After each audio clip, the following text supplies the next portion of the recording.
గా నేర్చుకోవాలా? అప్టాక్స్ తో మా ఉచిత లైవ్ వెబినార్లలో చేరండి. ఆల్గో ట్రేడింగ్ కేవలం 10 రూపాయల బ్రోకరేజీ అందుబాటులో ఉంది. ఇప్పుడే అకౌంట్ ఓపెన్ చేయండి. గిరిబాబు గారు నమస్తే సార్. నమస్తే అండి. Welcome to Vishnu talks and welcome to Suman TV.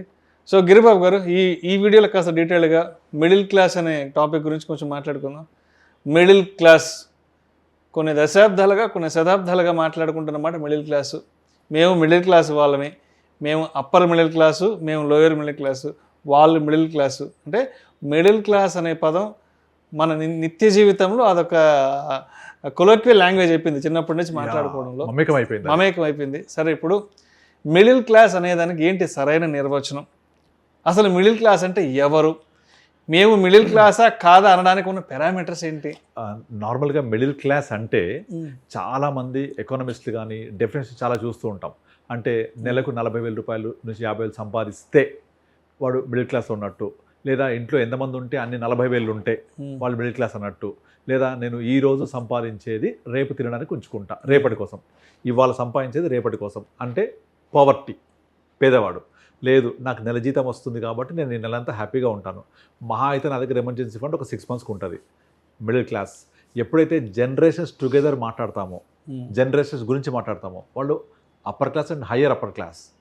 కానీ ఈ మన సొసైటీలో మనం చూస్తే మెజారిటీ ఆఫ్ పీపుల్ అంటే more than 80% of people middle క్లాస్లో ఉంటారు. పోవర్టీ, పూర్ క్లాస్, ఈ గవర్నమెంట్ ఇచ్చే ఫ్రీబీస్ మీద బతికే వాళ్ళు ఒక 10-15% ఉంటే, ఇటు ఫ్రీబీస్కి తీసుకోలేక అటు హయ్యర్ క్లాస్గా బతకలేక సతమతం అవుతూ ఉండే మిడిల్ క్లాసే మేజర్గా ఉంటుంది. అయితే మిడిల్ క్లాస్ అంతా కూడా నేను ఈ మిడిల్ క్లాస్లో పుట్టాను, మా నాన్న గనక యాక్చువల్గా పలానా టైంలో పలానా ల్యాండ్ కొని ఉంటే, మా నాన్న కనుక అలా చేసి ఉంటే, మా నాన్న కనుక ధీరుభాయ్ అంబానీ అయితే, ఇలా మాట్లాడుతూ ఉంటారు. కానీ నేనేం చేయాలి, నా పిల్లలు అలా కాకుండా ఉండాలంటే ఏం చేయాలి? మనం మాత్రం ఒక అడుగు ముందుకేయం. బట్ మన భవిష్యత్ గత మన పేరెంట్స్ని, వాళ్ళ నాన్నని మాత్రం నిందిస్తూ ఉంటాం. ఇప్పుడు మా నాన్న పలానా ప్లేస్ కనుక కొనుంటే, పలానా టైంలో కొనుంటే ఈరోజు అది ఒక కొన్ని కోట్లు పలికేది, మేము రిచ్ అయ్యేవాళ్ళం. మరి వాళ్ళు నువ్వేం చేస్తున్నావు? మరి నువ్వు కూడా కొనొచ్చు కదా అది. నాకు ఎట్లా కొంటా, నాకు ఇచ్చే జీతమే సరిపోదు, నాకు కమిట్మెంట్స్ ఎక్కువ ఉన్నాయి, ఇవన్నీ చెప్తున్నావు కదా. మరి ఆయన కూడా అదే పరిస్థితి. అప్పుడు ఆ విషయం ఎందుకు ఆలోచించారు? ఆయన కూడా అలా ఆలోచించి ఆయన జీతంలో ఆ కమిట్మెంట్స్తో అక్కడే ఉన్నాడు, అందుకే కొనలేదు. ఇప్పుడు నీకున్న కమిట్మెంట్స్ ఆయనకు కూడా అప్పుడు ఉన్నాయి కనుక మనం ఇప్పుడు చేస్తున్న తప్పులు ఆయన అప్పుడు తప్పులని చెప్పడానికి లేదు. మనం ఇప్పుడు ఎలా ఉన్నామో అప్పుడు ఆయన అలాగే ఉన్నాడు. కానీ ఈ అదంతా ఎక్కడుందంటే ఇక్కడ ఉంది. మీకు ఇంగ్లీష్లో సామెత ఉంటుంది, మీ ఫ్రెండ్స్ ఎవరో చెప్పు, నువ్వెవరో చెప్తా అని. Tell me about your 5 friends, I tell you who are you కదా.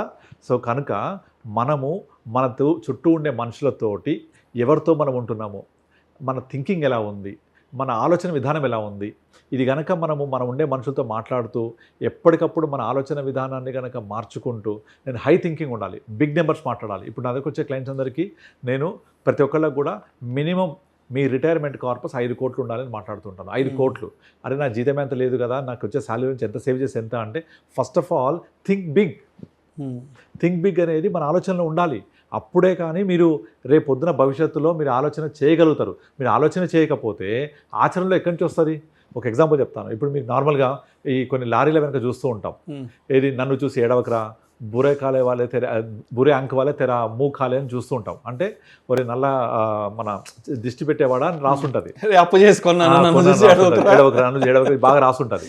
యాక్చువల్గా ఈ లారీ డ్రైవర్లు వాళ్ళు ఎలా ఉంటారు?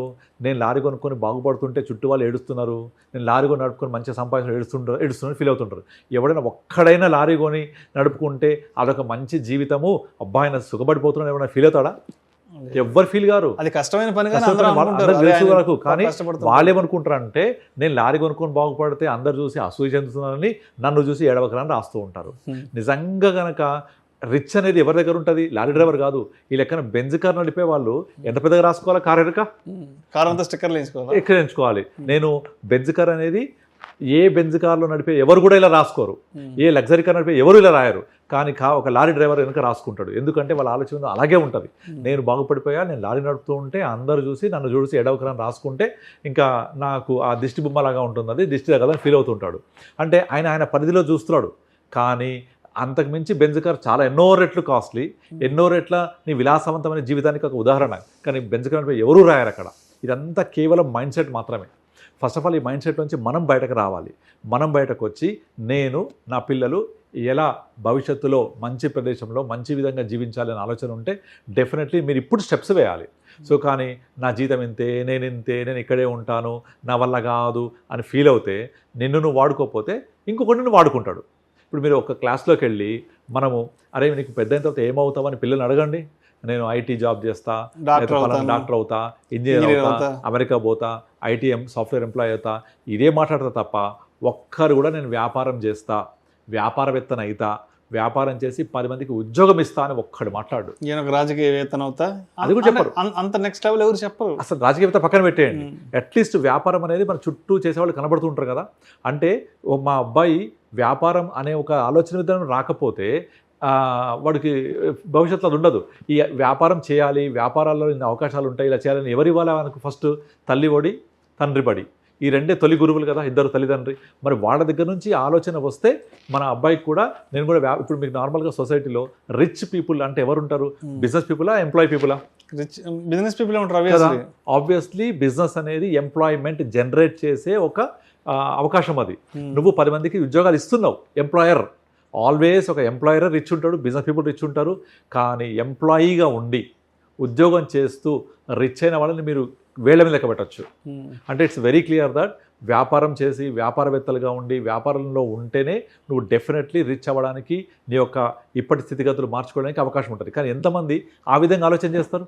ఫస్ట్ వ్యాపారం అనగానే లాస్ అయిపోతాం, నాకు తెలియదు ఏం చేయాలో, ఎట్లా చేయాలో తెలియదు, డబ్బులు ఉండవు, మళ్ళీ లాస్ అయిపోతే ఇబ్బంది అయింది, కానీ నాకేమొద్దు, నేను ఉద్యోగం చేస్తా, హ్యాపీగా కడుపులో చల్లగదలకుండా నాకు వచ్చే నెల జీతంతో బతికేస్తా. నీ మైండ్ సెట్ అని ఉంది అక్కడ, ఉద్యోగం చేసే మైండ్ సెట్ అది. నువ్వు అలాగే ఉంటావు, నీ మిడిల్ క్లాస్ అలాగే ఉంటుంది. అలా కాకుండా నేను ఇప్పుడు నెలకు ఒక ₹1,00,000 సేవ్ చేస్తా, అలా ₹1,00,000 సేవ్ చేసి ఒక 10 years సేవ్ చేస్తే, మీరు కనుక ఒక 10 years పాటు ₹1,00,000 సేవ్ చేస్తే 10th year తర్వాత మినిమం అంటే మినిమం 2 lakhs అంటే per month double the money what you saved. ఆ అమౌంట్ మినిమం SWP తీసుకొని లైఫ్ లాంగ్ బతికేయచ్చు. అలా 2 lakhs తీసుకుంటూ పోతే ఎప్పటికీ నీ కార్పస్ తరగదు. ఇది సింపుల్గా మనకు మ్యాథమెటిక్స్గా కనపడే ఒక లెక్కలు. కనుక దాన్ని అచీవ్ చేయాలి. నాకు ఒక ఆర్థిక స్వేచ్ఛ కావాలి, ఆర్థిక భద్రత కావాలి. రిటైర్ అయిన తర్వాత 10 ఏళ్ల తర్వాత నాకు ఇంత కావాలి, 15 ఏళ్ల తర్వాత ఇంత కావాలని కనీసం ఒక అడుగు ముందుకేసి ఆలోచన చేస్తే డెఫినెట్లీ మనం ముందుకెళ్ళొచ్చు. అలా చేయకుండా మనం ఏం చేస్తాము? రిచ్ పీపుల్ నిందిస్తూ ఉంటాం. రిచ్ పీపుల్ అంటే ఏదో తప్పులు చేస్తారు, రిచ్ పీపుల్ అంటే వాళ్ళు కింద మీద చేసి తిమ్మిని బమ్మి చేసి మోసాలు చేసి పైకి వచ్చారు అని చెప్పి ఒక ఫీలింగ్ ఉంటుంది. ఎందుకంటే నేను చేయట్లే కదా అది, కనుక నేను ఉన్నాను, ఇక్కడే ఉంటాను. అదేంటో అంటే ఇప్పుడు ఒక అంబానీ గురించో, ఒక అదానీ గురించో, ఒక టాటా గురించో, బిర్లా గురించో మాట్లాడుకుంటే వెంటనే చాలా తప్పుగా మాట్లాడేస్తారు. ఎందుకంటే వాళ్ళు ఏదో దేశాన్ని కొల్లగొట్టి కోటీశ్వర్లు అయ్యారు, ఇంకోటి చేసి అవినీతి చేసి అన్యాయం చేశారని. కానీ వాళ్ళు ఎంత కష్టపడితే ఈరోజు ఆ స్థాయికి వచ్చారు, ఎంత కష్టపడితే ఇవాళ కొన్ని లక్షల మందికి, వేల మందికి ఎంప్లాయ్మెంట్ ఇస్తున్నారు అన్నది ఎవరు మాట్లాడరు. అదేంటో ఒక ధనవంతుని కోటీశ్వరుని చూడగా నాకు ఫస్ట్ అసూయ కలుగుతుంది. అవును, ఎందుకు అంటే నేను ఏం చేయలేదో, ఏం చేయలేకపోతున్నానో దాన్ని ఎవరైతే చేసి సాధించారో వాళ్ళంటే అసూయే. ఎందుకంటే వాడు చేశాడు అంటే అమ్మ నేను చేయలేదు కదా, అయితే వాడు చేసిన దానికి ఏదో అక్రమ మార్గంలో, దొడ్డిదారిలో ఏదో తిమ్మిని పంపి చేసి అదో పలానా రాజకీయవేత్తను పట్టుకుని ఏదో చేశాడనే ఫీలింగ్ ఉంటుంది మనకు. నేను చేయలేను కదా, కనుక ఇతరులను నిందించడమే నేను ఈజీగా చేయగలను. కానీ వాడికి ఆ తెలివి అన్నా ఉంది, మనకు అది కూడా లేదే. ఎగ్జాక్ట్, వాడికి తిమ్మిని పంపి చేసి తెలివి ఉంది, మనకు ఆ తెలివి కూడా చావలేదు. రైట్ చెప్పిండ్రు. నార్మల్గా నేను ఏం చేయలేకపోతే ఎదురు చేసిన నిందించడం తప్ప ఇంకేం చేయలేను. ఎందుకంటే నేను ఏం చేయగలను? నిందించగలను. అది వెరీ ఈజీ కదా, పక్కడి గురించి మాట్లాడము ఖర్చు లేని పని. అలా చేస్తూ నాకు నేను ఫీల్ అవుతూ ఇక్కడ ఉండిపోతా తప్ప దీన్ని జయించాలి అంటే నేనేం చేయాలి? ఫస్ట్ నాకు వచ్చే జీతం ఎంత, నాకు ఇంతే జీతం అనుకోవడం కాదు. Create your own 25th hour, create your own business thought process. ఈ రోజుల్లో యూట్యూబ్ ఉంది, సోషల్ మీడియా ఉంది. ఇలాంటి అవకాశాలను పట్టుకొని మీకు ఏం టాలెంట్ ఉందో దాన్ని డిస్ప్లే చేయండి. ఇప్పుడు మనము గంగవ్వ అని ఒక ఆమె చూసాం. ఆమె ఏమీ లేదు, నార్మల్ ఒక చిన్న పూరి గుడ్స్ ఉండేది, బట్ తన టాలెంట్ తోటి వాళ్ళ మనవాడు యూట్యూబ్లో పెట్టాడు. అది చూసి నాగార్జున దాకా వెళ్ళింది, ఆమె బిగ్ బాస్లోకి వచ్చింది, ఇప్పుడు ఒక సెలబ్రిటీ అయిపోయింది. సో ఆమె చేసింది ఏమీ లేదు, అక్కడ ఉన్న టాలెంట్ని చూపించింది ఆమె. అలాగే వంటలు వండుతుంది ఒక ముస్లామిడ ఒక ఆమె తమిళనాడులో, ఆమె సెలబ్రిటీ. ఇప్పుడు తర్వాత వంటలు వండి భోజనం చేసి కూర్చొని తింటూ ఉంటాడు ఆయన. ఒక ఆయన మై విలేజ్ అనేది ఉంటుంది ఒకటి.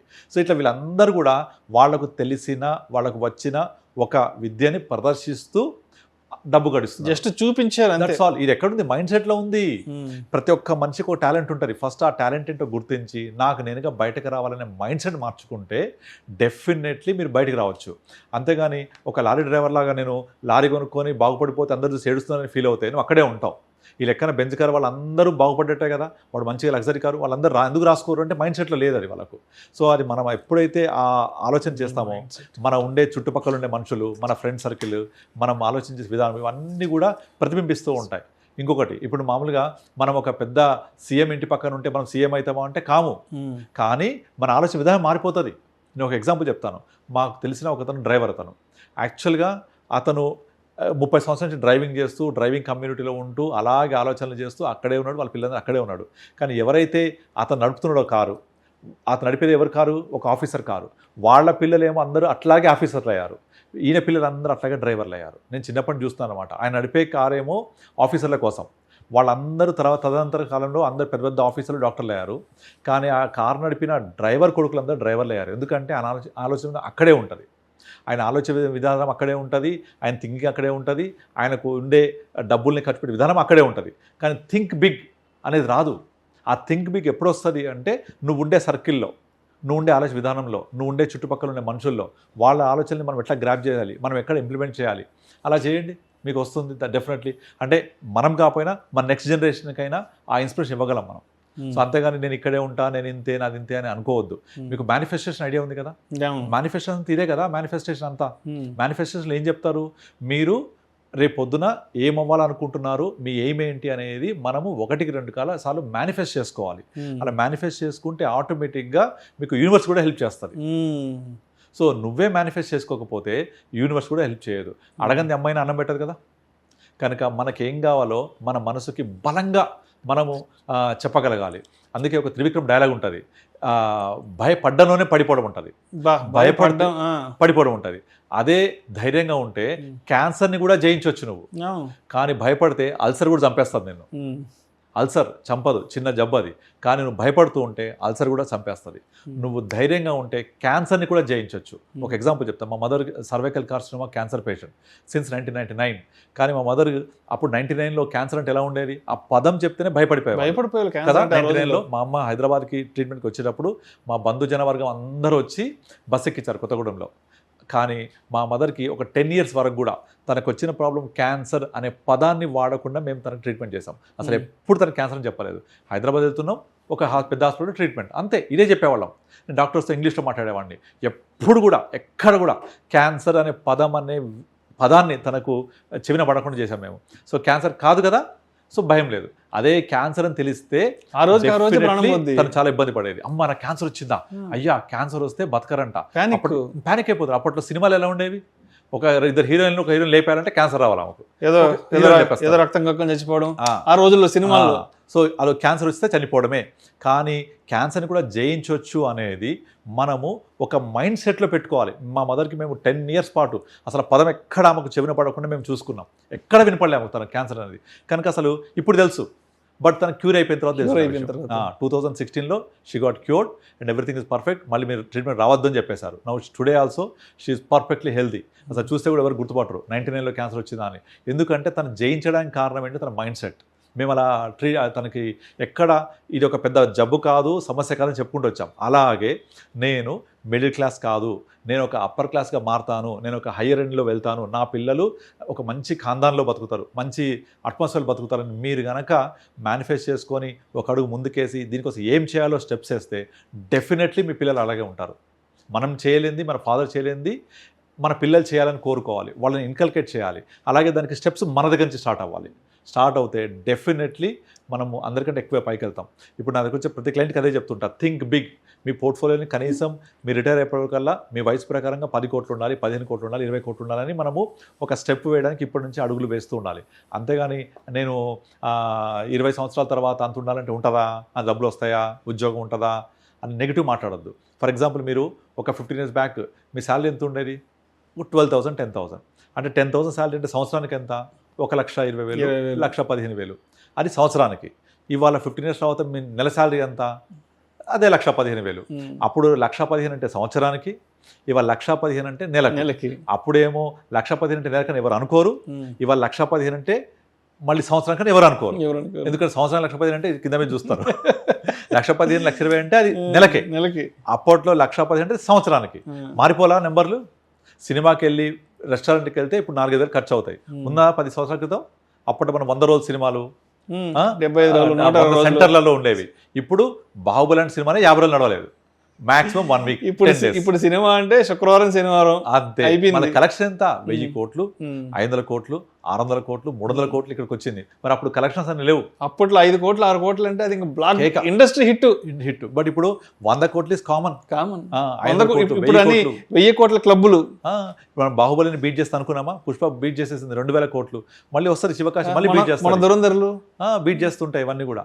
సో ఇవన్నీ కూడా వాళ్ళ మైండ్ సెట్లో ఉంటుంది. నేను ఇంతే, ఇక్కడే ఉంటా, నా వల్ల కాదు నేనంటే అక్కడే ఉంటాం. మనల్ని మనం వాడుకోవడం మొదలు పెడితే ఎక్సలెంట్గా మనం పైకి వెళ్ళచ్చు. Thank you sir, thank you so much Giribabu గారు.